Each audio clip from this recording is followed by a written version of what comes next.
I don't know. What do you think? I know someone probably documented all this. It's probably like some kind of like insider person. I know they need to make a movie out of this. They should totally make a movie out of this. Not if it's not a movie, a documentary, a really good documentary about like For sure. what's going on. Um, it might, he might have just got like blackballed in this whole thing. You know what I mean? Like where it was just like he was part doing good, and then some guy just comes in and is like a co-owner and like just like does them dirty, like, oh, starts talking to all the investors and everything, and they all get in their little cahoot, and then he's like, what are you guys doing? And he's like, what are you guys gonna ruin me? And the guy's like, I don't care, we're rich and whatever, and he's like, it's gonna fall down on me, and they're like, yeah, that's what happens. I hope that's the case, but if not, if he was part of it, that sucks. As far as this whole situation is, seeing a top 10 coin like and it's so promising get gutted alive or live TV. get rug pulled, like whatever you want to call it, whatever word or acronym you want to throw at it, it's pretty insane. Like it's so much money. So I can't even imagine what $1 billion looks like, let alone like 22 or 30 billion, like Yeah. where does it go? Right. Exactly. Where does it go? Is it a couple dudes in an island just chilling, like having a good time now, or are they like out in like some kind of like other country living like royalty? You know what I mean? Like straight up billions of dollars, or they're in the States just driving around in their sports cars, wolf. Supercar. They're McLarens. They're driving around their McLarens and wearing basketball shorts and like a t-shirt, and they're just like. Money's just falling out of their pockets. Yeah. They're just no, they wouldn't. Yeah, I wouldn't see like a. Yeah. No, you're kidding. I know, but like I wouldn't see like a crypto savvy person be wearing like a suit and tie and be like all like slick talking like a stockbroker. I don't see those guys like that. I think those guys are just like regular guys, probably like us, but they have a mansion and they're just like nothing in this mansion. Xbox and like a TV and pizza, cold pizza, and just, Probably a coder. Or engineer. They have their little rig over there, and that's it. Like they're very minimalist because like it's easy to keep guys happy. You know what I mean? But all you need is a TV and like a chair, and like that's it. I can think of a couple of things. Yeah, no, you're getting it. No, you're getting it. But anyways, as far as this whole collapse, it's very shocking, and they always say, I mean, everyone warns you, only invest what you're willing to lose. And these people lost everything. You know what I mean? Like, they lost everything. So, only invest what you're willing to lose, people. This is a prime example. I think at the end of the day, like it shows you it was a good situation, and it can still go south. So you got to be careful. I mean, I was reading stories of people that were like, oh, I had 750,000 UST on Anchor getting 20% a month. And you're like, what are you doing with that kind of money in a DeFi? Are you nuts? Unless you have $10 million or something. Yeah.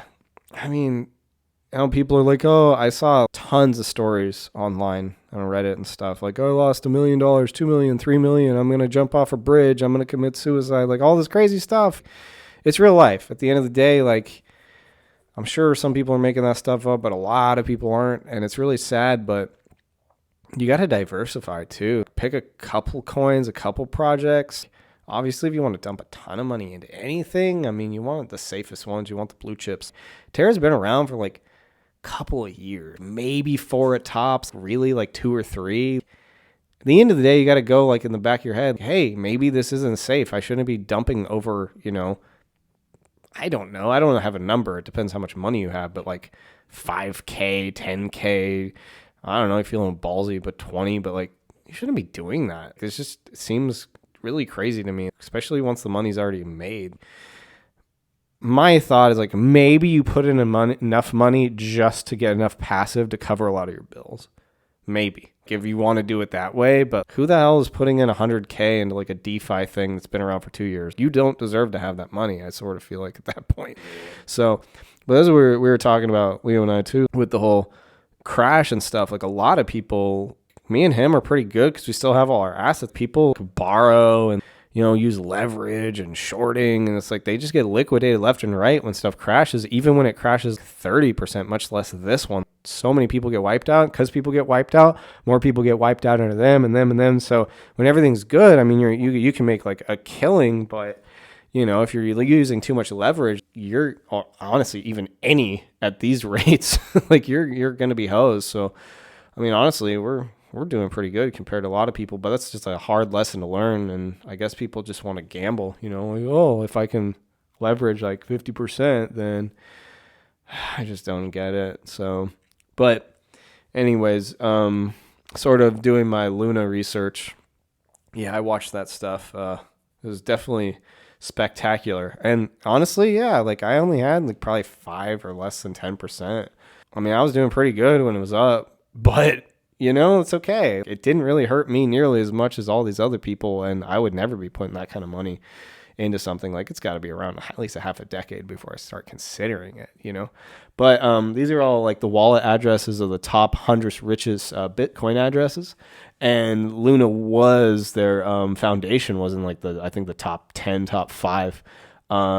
They would have been, they had 80,000, so that would have been like number 7 or 8. Yeah, because number 7 has 90,000 Bitcoin, which is worth $2.6 billion. But I just thought that was interesting because you can track all this stuff. And we got somebody with $7 billion with 200,000 Bitcoin in it. And, 168,000 Bitcoin, 127, 116. A lot of these, the top 9 are in $2 billion in one wallet, which is terrifying to think about.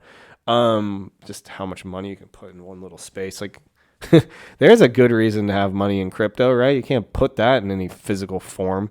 Maybe in a bank account or something, but yeah. So yeah, the top 23 have $1 billion with 35,000, and these are all low Bitcoin prices right now. So you imagine they'd be even higher. I mean, it's like hover around 30K right now. Yeah, I just thought it was interesting while I was looking at some of these people, their first in was 2018. Then we got like 2011. I mean, obviously it was like easy to collect when Bitcoin was like $100. I mean, you could have been like a college kid at that point and like been putting money away. I'm sure somebody has $500 million that never even had a good job at this point because they bought stuff for so cheap. What do you think about this? Oh yeah, early adopters always get rewarded. But no asset goes up like that. Yeah, no asset goes up like that. No asset can make you a billionaire in a lifetime like that fast. Yeah, a decade. A decade. Yeah, it's crazy. That's wild. Yeah. Pure insanity how everything like this can just like come so fast and then leave so fast. That's the thing about that's why I got into this. Is like it's so aggressive, man. It's like it shows up and it like you wake up one day and you're up 30-40%, but people forget what goes up must come down, and it can come down just as fast or even faster. And we just witnessed that this past month or so. And it's crazy. But yeah, DCA, guys, DCA, dollar cost average. Man, if there's coins out there that you want to get into, like if there's coins that you were eyeballing when there was all-time highs, and they're legit projects, always do your research. Don't ever put all your eggs in one basket. We saw what happened with that. There's people jumping off bridges now. But yeah. So Terra Luna, will it ever come back? That's the question. Like, I just saw this online where there's like, oh, Terra Luna's back at 1,000% comeback. I'm like, yeah, it just lost a 0. It had like 4 zeros in front of it. You know what I mean? Into sheep. Yeah, it's a sheep coin now. It's literally a meme coin now. It's going to be around as a meme coin. If there's a party of people trying to like pump and dump this thing and just get it up to a penny, like, yeah, whatever, dude. Like, enjoy your little pump. But in the end, that's another thing. Like, what happened to all the code? What happened to they just pulled the plug on it? Like, it's still up. So, like the mirror project, is that still up? I don't know. Yeah, I don't know. Probably frozen. Yeah, probably frozen for now. And then, like, everything else, like the DeFi and all that stuff is gone. Is like wiped. Well, that's the argument that some of the creators are like, the economy's worth saving, so we want to fork and make everything on the past Terra Classic, Luna Classic, whatever, and then just not have, they're just like done with stable coins because they know they can't get the trust back anymore, even though clearly what they did was insanely successful. But they're just like, screw it, we'll just do, Terra and Luna, and they're going to airdrop before all this insane stuff happened. And yeah, try to compensate people somewhat, but honestly, out of all projects, because there's like so many very able and entrepreneur types in this thing, and there was like so much stuff, I could see something happening. I'm not holding out for it or anything, but it'll be interesting to watch with the next, like, they want to do it by the end of May, fork it and like kind of basically like start over, but a lot of your coins will be locked up for a while, so you can't sell right away and hold value, build the system. Yeah, a lot of it's still there already. So I think as much of people like, oh, I don't trust them and stuff. And yeah, if they pulled all the money out of their own thing, like you shouldn't, but their ecosystem is there, and there's a lot of good stuff in it. So I don't know. Some people are just saying like it should just merge with Avalanche or freaking Ethereum, just like, just connect it or something. So we'll see. We'll see. I mean, that's true. I mean, the coins are out there. They're just worth nothing at this point. You know what I mean? Like, the coins never disappear. They're just there. Once they're in the blockchain, they're in the blockchain. Go ahead.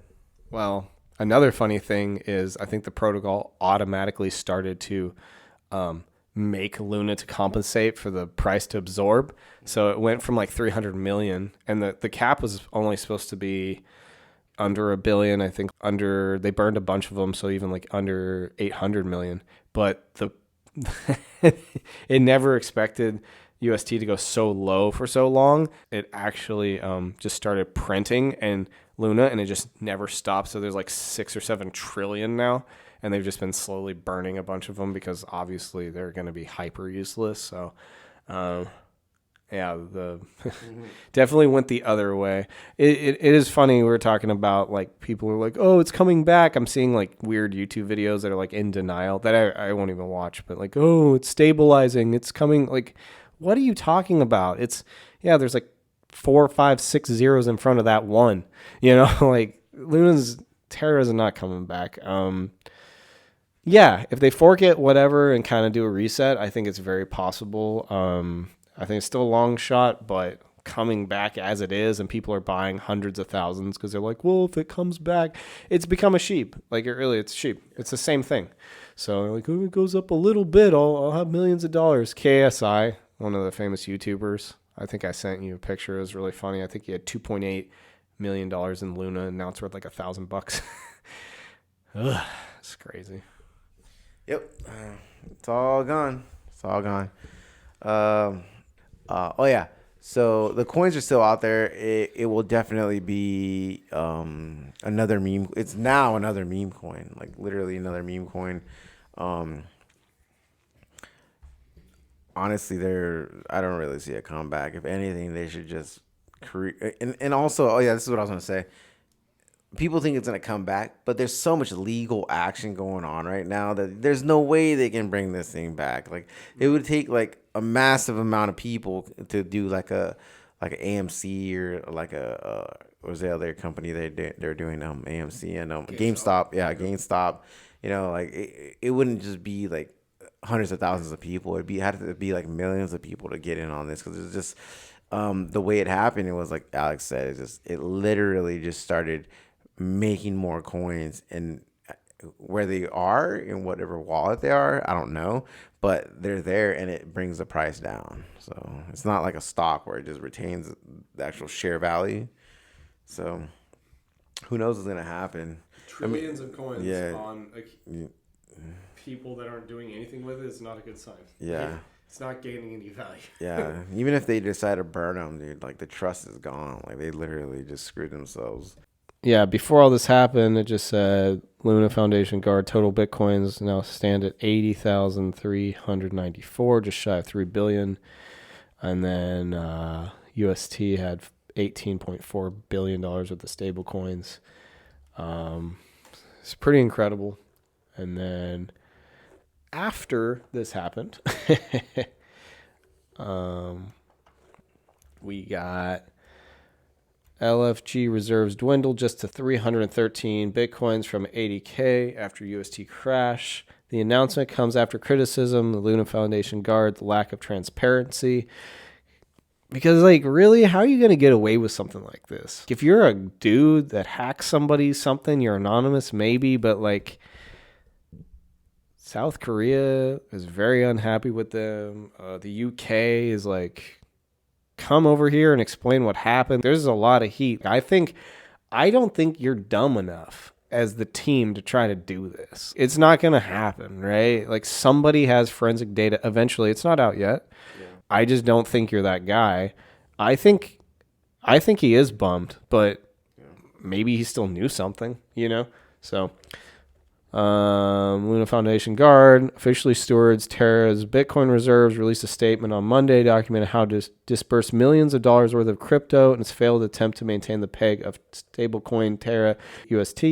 In the statement, LFG notes that as the most entirely depleted its BTC reserves from about 80,000 Bitcoins to 313. The remaining assets, which mostly comprise the crashed UST and Luna tokens, will apparently be used to compensate investors.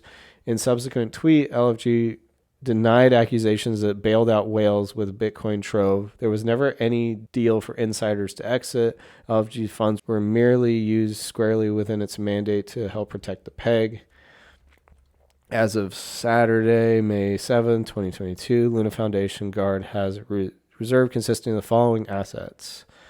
So it had 80,000 Bitcoin, 39,000 BNB, 26 million UST, 23 and a half USDC, 1.9 AVAX, and AVAX was like, $30 to $50 a piece. So almost 700,000 UST and 1.6 Luna, and Luna was like $80 to $100 for a while. So quite a lot of money. One of the most calamitous events in crypto memory, the $40 billion Terra ecosystem collapsed last week when the UST stablecoin, which is supposed to be worth $1, dropped below 20 cents. The Luna token, which is designed to serve as a shock absorber, crashed from $80 to below 2 cents. And that was like within, 6 days. In tweet Monday, LFG said they sold off most of the Bitcoin reserves for UST as Terra ecosystem was beginning to collapse early last week. LFG said it transferred more than 50,000 Bitcoins to trade with a counterparty on May 8th. UST price was starting to slump. It said the funds were used for direct execution on-chain swaps for transferring Bitcoin to a counterparty to enable them to enter trades with Foundation in large size on short notice. On May 12th, LFG said that 30,000 from its reserves were sold off by Terraform Labs, the original company behind Terra, in last-ditch effort to defend the peg. That, however, failed to restore the UST's peg in the US dollar as traders continued to sell the token for stablecoins, leading to exodus of capital away from UST and thus lowering the prices. It was like, I was watching it real time. It was like 97, 98, then like 92. Then it actually went back up, I think, and then it went to 80 and actually sat at 80 for a while. So they actually like almost got it back, I think, and then people just started selling off and then became a bank run. So somebody was really able to successfully just break the system. But honestly, it took a lot of work to do that. So as much as this is a failure, I mean, it's a pretty damn good one. I mean, they did a really good job building this. LFG confirmed the remainder of its reserve, which totaled $3 billion, have sunk almost completely as a result, as the unsuccessful effort to defend UST. And then, then they have 313 Bitcoin, 39 BNB, 1.9 AVAX, 1.9 UST, and 200,000 Luna. LFG says these funds will be used to compensate remaining users of UST, smallest holders first. Monday's statement, LFG, comes amid criticism that Terra's reserve funds, which are supposed to belong to decentralized Terra community, were handled with lack of transparency by Terra's centralized leaders and investors. It also comes after leading figures in the blockchain sector, including Ethereum, Vitalik, have called for Terra to compensate smaller holders before the largest investors. UST price plummeted further. Response Monday's announcement for 15 to 7 cents. Meanwhile, only about $80 million worth of other cryptos, apart from UST and Luna, remain in LFG's reserves, its current prices, a tiny figure compared with a 10 billion target. So obviously they're working up to that, and they were doing pretty good, obviously, until someone breaks your system. So any thoughts on this? They don't have a whole lot left. Yeah. So, yeah. So yeah, like I said before in the past, if the founders weren't a part of this, and for some reason it was like a group attack of whales who just got together and they're just like, yeah, we're gonna make this a bank run. We're forget these guys. We're just gonna collapse the whole thing. How much money does it take? And they get like, 20 guys that have billions, of like coins worth of dollars and coins. They get together. They're like, all right, let's do it. They just start dumping their USD tether, and I like to call it a snowball effect, like or dominoes effect. No, it's more like a snowball effect because you start off very small. The group of guys, we're starting off just kind of like dumping, and then people, have stop losses. They have those alerts, and they're like, "What is going on? It's going down, shit!" And it's their money. You know what I mean? Like it's somebody's money, Right. and they don't want to lose their money. Right. So then they start selling at that price, and then other people come in and they're like, "No, we're gonna start selling." And people have bots too, bots that they're trading. So people are just like stuff's going crazy, man. Like it's constant people just selling, more people selling. They flood the market with all these coins, and then no one's buying. So then it gets lower and lower and lower by bots, by people, whoever, and that's how you create a collapse. Everybody's pulling out. Everyone's pulling out, and the people at the top of that effect are the ones that make out because everybody else is short lossing themselves. They're losing, stop lossing. Yeah. They're losing money. They were probably making tons of money because they probably got this like super cheap. You know what I mean? Right. So, Well, if they do the math too, because it was like a calculated thing, I think. I mean, nobody throws a billion or like a billion plus at a thing that they, haven't figured out if they can break it, right? I mean, that's the fucking stupidest thing I've ever heard. So, they go, they actually, shorted everything and supposedly made $900 million because, that's how shorting works. And if you're not guessing that things are going down, you can force it to go to zero. Then you can make a killing because you're like predicted it basically. So, 50 times or whatever, short or derivatives and all that stuff. I mean, you can make a killing, and that's sounds like what they did, which is a wild time. I don't know if we're going to see something like this again in a long time. yeah, a lot of people are going to be very skeptical about this kind of stuff now. It kind of taught a lot of people also, especially the new people.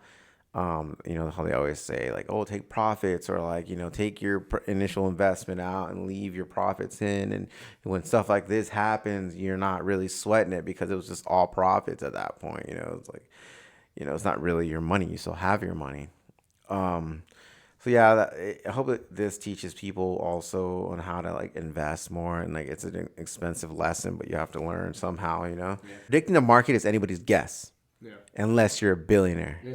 Yeah, that's pretty much where we break this protocol. Yes. You can make things crash, or you can make things pump as a billionaire because you have the capital to get people excited. You have the capital to get people scared at the same time, and I think that's what happened. They're like, we can actually scare these people into making this thing collapse, and it worked. A lot of other things don't have a peg to keep. And if you don't, then you don't have that pressure to break something. Yeah. Like you have nothing on Ethereum to buy, sell, short, break a peg. There's no peg. Yeah. So there's been a lot of peg stuff the last depegging, repegging. Everybody's a peg going back to $1. Like a lot of people got pegged. There's so much. Yeah. I'm sure there's a lot of ways we can go with that one, but I guess that's the end of that story. Yeah. I guess that's the end of that story. A wild one, huh? Anything else to that one? Yeah.